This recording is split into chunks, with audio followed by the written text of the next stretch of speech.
काही थंडी आहे वरती, आता झालाय गरम. आपण आता थंड होईल वर येऊन, बरं का. तर पाणी होतं सकाळपासून, तर आता सगळंच वल्ला आहे, फक्त आपण गरम आहे, बरं का. बघा ढग ढग पाणी जुरीत आहे ना, आज मी ठेम येते. आपलं नशीब चांगलं, पाणी बंद झाले, फक्त थोडं बंद झाले, बरं का. प्रॅक्टिस करायचं.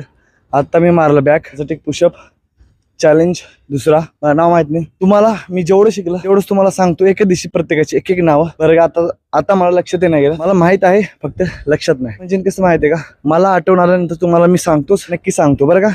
कारण की आता थोडं आठवण गेले मला, भरपूर आहेत. हे तर आपली फक्त सुरुवात आहे, पुढं चलवून ऍडव्हान्स होणार आहे. चला जास्त वेळ बोलणार नाही, कारण की आता ठेम पाणी चालू झाले. तर डायरेक्ट आपला एपिसोड सांगतो 114वा. तर आता फ्रॉक स्टँड घेऊ, मग भेटू. पहिलं सेट कम्प्लीट झालं, बघू आपले रिएक्शन का होते का नाही. गरम तर झाले भरपूर, आज थांबायला येते का नाही काम आहे. चला मग प्रॅक्टिसला फोकस करू.